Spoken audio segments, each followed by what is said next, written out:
Solomon രാജാവിൻ്റെ കാലം മുതൽ ഇസ്രായേലിൽ അമ്മയാണ് രാജ്ഞി. ബത്ശേബ അങ്ങനെയാണ് ഇസ്രായേലിൻ്റെ ആദ്യത്തെ രാജ്ഞിയായിട്ട് അവരോധിക്കപ്പെടുക. രാജാവിൻ്റെ ഭാര്യയല്ല, അമ്മയാണ് രാജ്യത്തിൻ്റെ രാജ്ഞിയായിട്ട് അവരോധിക്കപ്പെടുന്നത്. പരിശുദ്ധാത്മാവ് വരും, അത്യുന്നതൻ്റെ ശക്തി നിന്റെ മേൽ ആവസിക്കും. പരിശുദ്ധ മാതാവിന് സ്വർഗം കൊടുക്കുന്ന ഉറപ്പാണിത്. സാധാരണ മനുഷ്യരെ കൊണ്ട് സാധിക്കാത്തൊരു കാര്യം വചനം തന്നെ പറയുന്നുണ്ട്, ദൈവത്തിന് എല്ലാം സാധ്യമാണ്. ഇത്ര ഒരു താഴ്മയിൽ നിന്ന് ഒരാൾക്ക് സങ്കല്പിക്കാവുന്നതിലും അനുഭവിക്കാവുന്നതിലും ഏറ്റവും വലിയ ഉന്നതിയിലേക്ക് പരിശുദ്ധ മാതാവ് കരയേറ്റപ്പെടുന്ന ദിവസത്തിൽ നമുക്ക് ചെയ്യാനുള്ളത് ഈ അമ്മയെ നമ്മുടെ കുടുംബത്തിൻ്റെ രാജ്ഞിയായി സ്വീകരിക്കുക എന്നുള്ളത് തന്നെയാണ്. ചേർത്ത് പിടിച്ച് ആശ്വസിപ്പിക്കുന്ന ഒരമ്മ, നമ്മൾ കടന്നുപോയ പ്രയാസങ്ങളിലൂടെയൊക്കെ കടന്നു പോയിട്ടുള്ളത് കൊണ്ട് തന്നെ നമ്മളെ ബലപ്പെടുത്താനും മാത്രം കരുത്ത് പകരുന്ന ഒരമ്മ. ഇംഗ്ലണ്ടിലെ രാജ്ഞിയെ കുറിച്ചുള്ള ഒരു ഓർമ്മയുണ്ട്.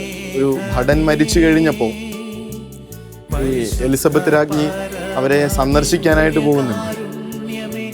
എലിസബത്ത് വരുന്നു എന്ന് കേൾക്കുമ്പോൾ എല്ലാവരും അതിനായിട്ടുള്ള ഒരുക്കങ്ങളൊക്കെ കൊടുക്കുന്നുണ്ട്. പക്ഷേ ഈ ഭർത്താവ് മരിച്ചു പോയ ആ സ്ത്രീക്ക് അനങ്ങാൻ പറ്റുന്നില്ല. അവൾ അത്രയ്ക്ക് സങ്കടത്തിലാണ്. കരഞ്ഞുകൊണ്ടിരിക്കുന്ന ആ പെൺകുട്ടിയെ ചെന്ന് ചേർത്ത് പിടിച്ച് കുറച്ചു നേരം ഇരുന്നിട്ട് എലിസബത്ത് രാജ്ഞി ഒന്നേ പറയുന്നുള്ളൂ, ഞാനും ഒരു വിധവയാണ്. I am also a widow and I know your pain. ഈ പെൺകുട്ടിയുടെ പകുതി സങ്കടം അങ്ങോട്ട് മാറി.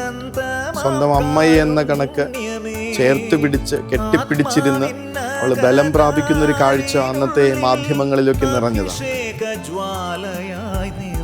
പരിശുദ്ധ മാതാവ് നമ്മുടെ രാജ്ഞിയാണെന്ന് പറയുമ്പോൾ ഇതേ ഒരു അനുഭവം. എല്ലാ അധികാരവും കിട്ടിയിരിക്കുന്ന ഒരാള്, സ്വർഗാദി സ്വർഗങ്ങളുടെയും ഈ സകല ഭൂമിയുടെയും പ്രപഞ്ചത്തിന്റെയും രാജ്ഞിയായ അമ്മ നമ്മളുടെ കുടുംബത്തിൽ ഇങ്ങനെ നമ്മളെ ചേർത്ത് പിടിച്ച് ആശ്വസിപ്പിക്കാനും ബലപ്പെടുത്താനും കൂടെ നിൽക്കുന്നു എന്നുള്ളത് എന്തൊരു വലിയ ഭാഗ്യമാണെന്ന് ആലോചിക്കുന്നു.